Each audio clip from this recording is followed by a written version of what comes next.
Selamat datang di channel Lola Anyang. Selamat mendengarkan.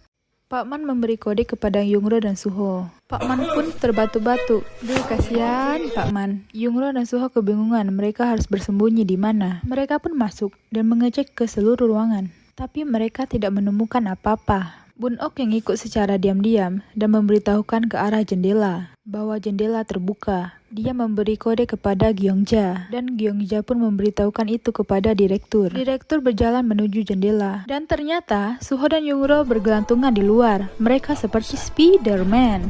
Yungro pun terjatuh tapi Suho menangkapnya.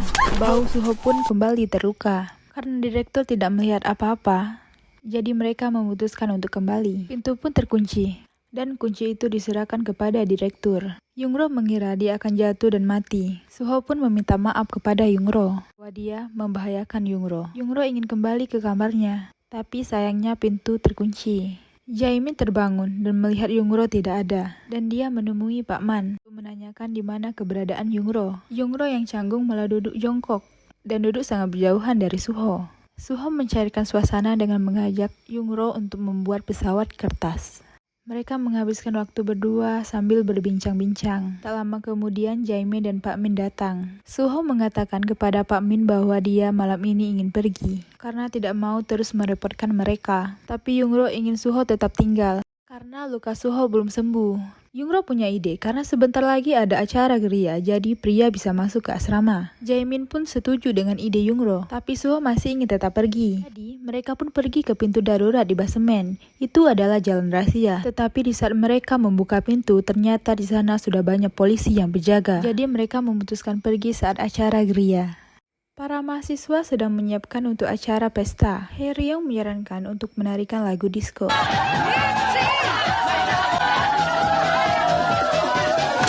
Tapi Gyeongja sedikit tidak setuju. Gyeongja memberitahukan apa saja hadiah pada tahun ini. Juara ketiga akan mendapatkan pemutar kaset. Juara kedua akan mendapatkan kamera Polaroid. Juara pertama akan mendapatkan komputer. Dan semua hadiah itu disponsori oleh ayahnya Sehul. Keren bingo!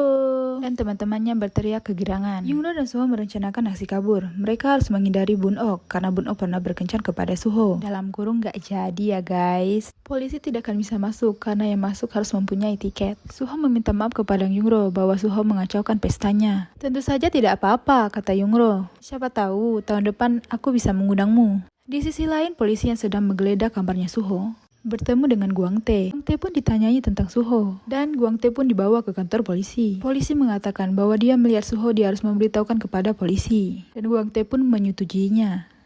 Pak An menemui Gangmu dan memarahinya karena Gangmu belum menghentikan operasi pencarian. Gangmu pun bertanya, apa alasannya? Kenapa mereka harus berhenti? Tidak ada alasan, kata Pak An. Moto kita adalah patuhi perintah. Tapi Gangmu masih melakukan operasinya dan tidak mendengarkan Pak An. Di sisi lain, Suho sedang melatih ototnya. Duh, kekar banget cuy. Yungro ingin memberikan makanan kepada Suho, tapi tiba-tiba Bun-ok datang. Bun-ok mengatakan kepada Yungro bahwa malam tadi direktur menggeledah tempat ini. Pasti ada mata-mata yang bersembunyi di sana, kata Bun-ok. Dan Yungro langsung membantahnya. Mana mungkin ada mata-mata di situ.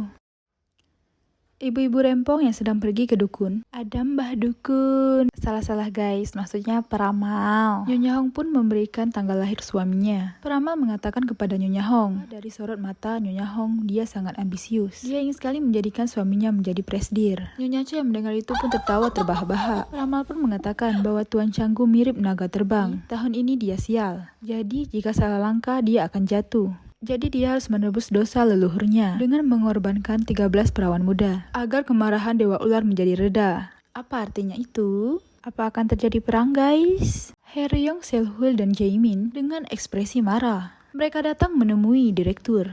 Haeryong mengatakan bahwa cincinnya hilang dan sepatu Sehul juga hilang. Jaemin mengaku dia sebagai saksinya.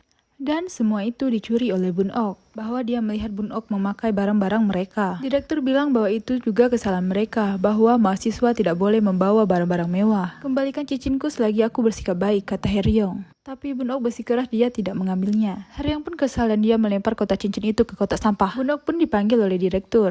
Dia pun dimarahi, bahwa dengan memakai barang-barang mereka itu tidak akan membuatmu menjadi seperti mereka. Bun-ok pun mengakuinya bahwa dia iri kepada mereka bahwa mereka terlahir menjadi orang kaya. Dan direktur menyuruh untuk mengembalikan barang-barang tersebut. Yungro dan teman-temannya merencanakan bahwa tidak boleh mengundang Guang Tae karena Guang Tae tahu wajahnya Suho. Mereka juga menyiapkan sepeda agar lebih cepat untuk kabur dan juga harus menyiapkan pakaian dengan setelan jas agar terlihat seperti tamu pesta. Ada seorang pria yang ingin menyelamatkan Suho. Dia bekerja sama dengan wakil direktur Korea Utara Choi Suryon. Yungro pun pergi ke rumahnya. Dia pergi mengambil jas kakaknya. Dan ternyata Nyonya Hong itu adalah ibu tirinya. Nyonya Hong mengatakan, sudah 10 tahun kau pergi dan tinggal bersama nenekmu. Ternyata kau masih sama, melampiaskan kemarahanmu padaku. Yungro pun membanting foto Nyonya Hong bersama ayahnya. Dan Nyonya Hong pun menampar Yungro. Dan Yungro pun pergi.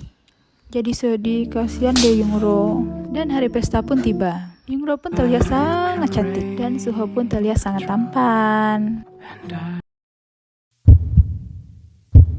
Di saat ingin turun, ada direktur asrama. Mereka pun kaget. Mereka beralasan bahwa mereka ingin melihat pemandangan dari atap.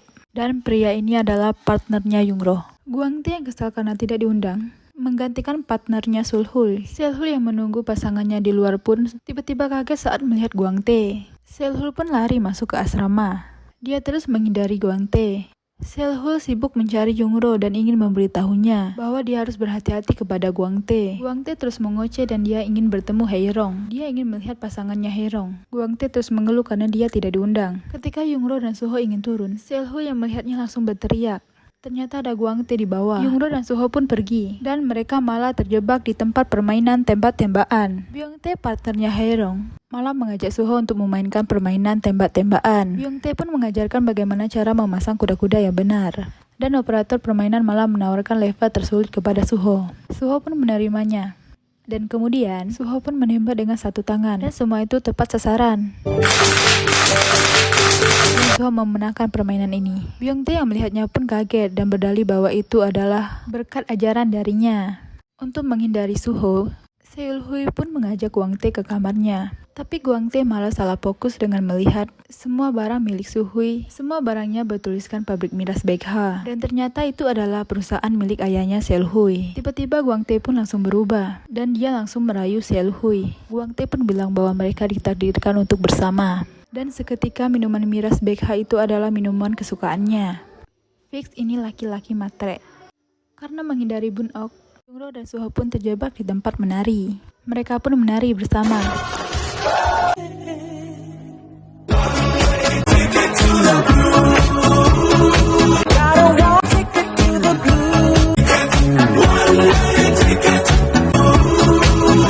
Tapi sayangnya itu hanyalah hayalannya Yungro. Mereka pun bergegas untuk pergi. Tapi sayangnya Bun Ok melihat mereka. Jaemin yang sudah menyiapkan sepeda dan menunggu kedatangan mereka, mengatakan bahwa mereka harus berboncengan berdua sampai ke pintu gerbang agar polisi tidak memperhatikan mereka. Guang Tae yang sibuk merayu Seul-hul, Seul-hul merasa tidak enakan kepada Haerong. Dia mengatakan bahwa dia tidak menyukai Haerong. Guang Tae melihat ke arah jendela dan dia melihat Suho. Guang Tae pun langsung bergegas menelpon polisi. Polisi yang sedang beroperasi di dekat situ langsung berlari menuju ke gerbang asrama. Apakah Suho akan tertangkap?